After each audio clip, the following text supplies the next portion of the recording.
What's up YouTube, and welcome to KangBrosTV. First off, before we start this video, I want to say a massive shout out and thank you to all the new subscribers we've had this week. The love has been great, the comments that you guys been showing, that's what we really want with these videos, so keep them coming. So let's kick straight into it. Dillian Whyte versus Lucas Browne. Now, before we start with the actual boxing terms of it, do you think this beef and animosity is actually real between the two? From what you've seen, following both fighters, there's been a lot of stuff going back and forth on social media. So let's get this out of the way straight away. I mean, do you think this is real, or is it just to hype up the fight? I think Dillian Whyte's an easily hateable guy, to be honest. So I think it's one of those. I do think it's just made up for the fight. Yeah. I mean, let's be honest. It's just stuff that you can annoy people with on social media. I don't think it's one of those where they've grown up. Just these paths are going to collide. So I just think it's one of those. There's like a social media thing, but it's fine. It sells fights. So the best way to kick it off is with, this guy is a nasty piece of work. He looks like chlamydia. Now, first of all, I don't know why he knows exactly what chlamydia looks like, which is a bit worrying, but even that would... Mate, like I said, I like Dillian Whyte, and we actually both of us are big fans of his. But I don't know, sometimes he does say stuff, and you're just like, yo, Dilly, come on, man. It was funny though. It was funny. I mean, and with Dillian Whyte, he definitely knows how to sell a fight, regardless of what you say. His record speaks for itself, and he's come up the right way up the rankings. But he definitely knows how to sell a fight. Yeah. It was funny. I mean, not so funny was the fact that he's going on the card that Browne has made racist comments. He called him an orangutan. Now, Lucas, calling a black man an orangutan is not going to go down too well, regardless. I mean, you don't have to be very clever. It's a bit like that H&M advert at the moment. Do you know what I mean? It's like the cutest monkey in the jungle. You just can't be saying shit like that. I mean, he's apologised because he knows that it was... Yeah, and he's accepted, bad on my part or whatever, but I don't know.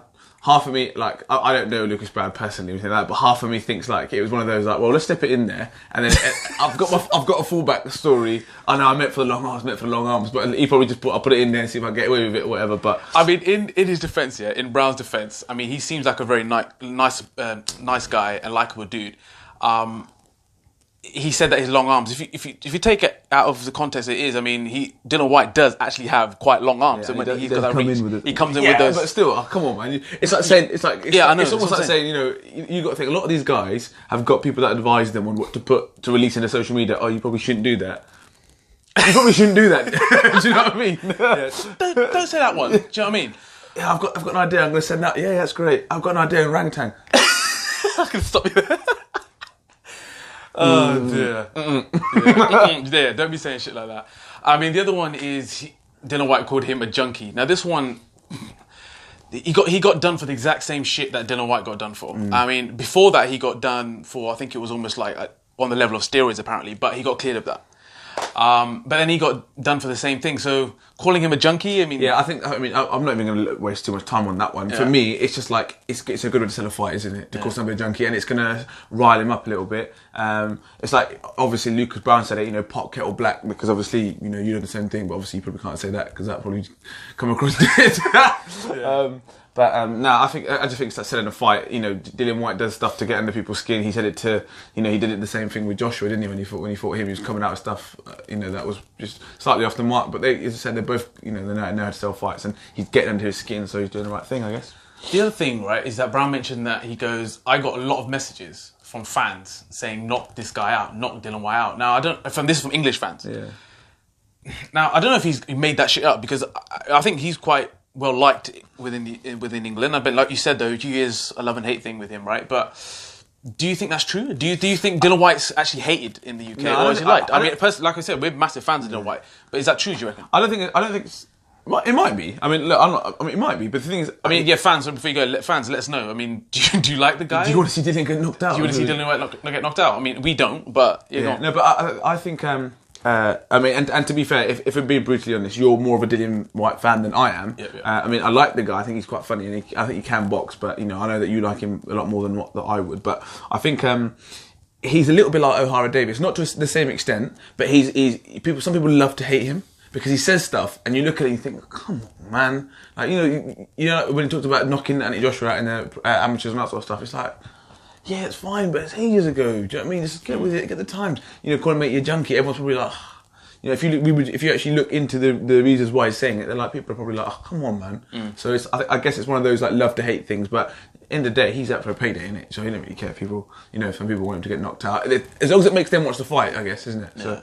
All right, let's get past all the trash talking. Let's get straight to the boxing now. So for you, who wins this fight for you? For me, the biggest thing is his age. The guy's 38 years old. If I'm 38, I'm going to be checking my blood pressure. I'm going to be checking my prostate. I'm checking my cholesterol levels. I mean, hats off to the guy. He's 38 years old and he's fighting a guy in his prime. So Lucas Browne, enough respect. You forget it around. He's still undefeated. He's got a knockout percentage of like, I think it's 88%, right? And this guy's still undefeated. So for me, it's a really intriguing encounter between the two because it's like a typical heavyweight fight. If one connects, it could be lights out. And this is where our arguments go back to the Parker and the Joshua thing, is that I don't believe that Parker has that knockout power where you see people go flat and don't wake up. You see Parker get into a lot of scraps, he's very fast, he has a lot of combos, but with this, on the opposite side, I mean, Browne's knockout percentage is crazy. So for him to get into a tear-up, I think it would be a big mistake for Dillian Whyte to get caught here. I mean, so for me, I do see Dillian Whyte winning this, and I see him winning late, and I see him outboxing Browne. That's how I see it. I mean, Dillian Whyte says he's going to knock him out, but then he also said he's going to knock out Chisora and stuff like this. So I don't know if we'll take that with a pinch of salt. I mean, what's your thoughts? I think from Lucas Browne is a very heavy-handed guy, and if you watch him, you know he's got an MMA background, and so and I know Dillian Whyte's had an MMA background as well. But I with Lucas Browne, you know that he's felt heavy shots, you know, he's taken blows, and you think to yourself, like, you know, he's a ruthless cat. 38, I don't look too much into it. I mean, a lot of these heavyweights, I mean, I think Lennox Lewis boxed until late, Holyfield boxed until real late. So I think that's when the experience comes into it. They know what power they carry. But again, I see Dillian Whyte ran Hellenius down for that fight. Everyone gave a lot of enough respect for that. Yeah, but I felt sorry for Dillian Whyte because everyone gave him bad press for that fight. So. I gave him enough props for that. Yeah, but but a lot of people, if you read all the, you know, being a bit of a loser that I am, I read all the reports and stuff afterwards, and he got a lot of bad press for that. And in my head, I was like, that's a bit harsh because Hellenius didn't actually come to scrap. He literally ran for the whole fight and tried to get and counterpunch, and Dillian Whyte outworked him. But the only thing you got to be careful of is, and I know he's in better shape now, but against Joshua. And that annoys me a little bit as well. I mean, that was one of the biggest fights of his life up to that point, and he claims he wasn't in the best shape. There's no excuses for that, to go into that fight and not be in the best shape. Same thing happened in this fight. I think he'll outwork Lucas Browne. But if he gets caught like he did in that fight against Joshua, I think the punch power, the heavy hands that this guy's got, it could be lights out.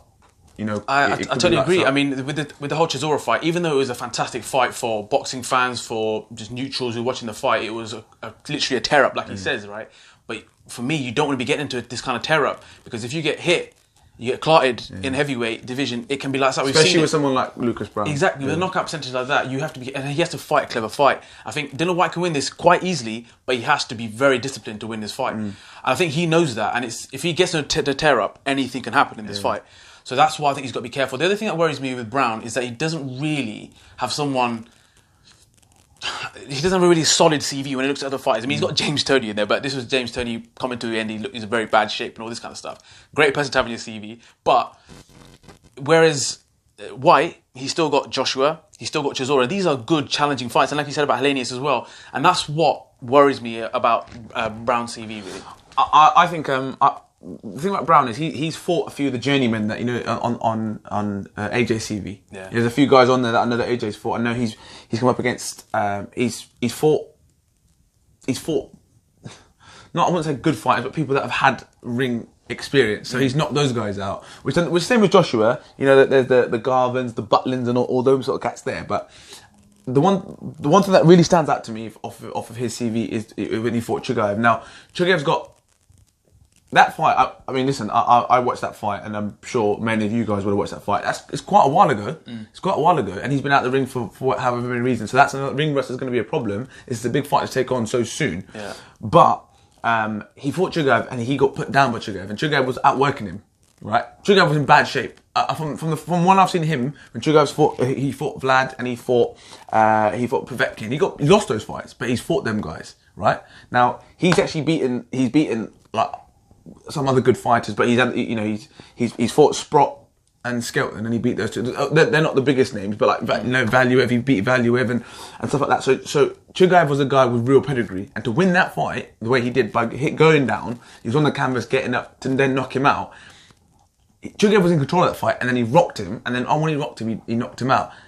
That's why I wonder. That's the one fight that I'd say is the value of, I'd say, 2 or 3 of Dillian's fights along the way, as well as the journeyman. So I know I gave Parker a lot of bad press in another video, saying that I don't think he's had the best CV ever. I almost think that this guy's actually probably got some good pedigree in his CV, in the sense that he's knocked some guys out who have had ring experience, and he's got them out there quick. And the Chugaev fight is a very, very good litmus test, but then Chugaev rocked him and put him down, and Chugaev was in bad shape. He's been in much better shape than that. So I think that there's CV wise, I think neither here nor there. I think the only thing is this guy's going to have he's got heavy hands, and that everyone always says boxers have got a puncher's chance, but I think he's got a lot more than a puncher's chance in this fight. I think he can seriously rock Dillian. Good. So to finish this up, I mean, who are you going with for this fight? It's funny that I think my head, my heart says White, my head says Browne. So really, yeah, I think this could be a knockout Browne, and I think it could be in the middle rounds. I think he'll catch him. Yeah, I think this is a massive test for Dillian Whyte. He knows this is a big fight for him. He's ranked really high in all the governing bodies, right? So. I'm going to go with Dillian Whyte. I think if he stays disciplined, I think he'll outwork him, and he will win on points, I believe. I don't think it'll be a knockout. It could easily be a knockout in heavyweight division, but I'm going to go with Dillian Whyte on points. And Lucas, the thing is, if Lucas Browne he kept alluding to this, that this fight, regardless of what happens in this fight, they've both got bigger things to go on to. I disagree to that to a certain extent. Yeah. I think this is a bigger fight for Dillian Whyte at the moment, because if he loses this fight, he's got to take 3 or 4 fights to build himself up again to get up the stakes. Yeah. And Lucas Browne's 38, so he's not getting any younger. Yeah. So he's got to think, I need to win this fight to get my title shot and win it. So very interesting fight, and I'll be really interested to hear what you guys think about who's going to win and how they're going to win that fight. So please, drop your comments in there. Let us know what you think, and we look forward to hearing from you.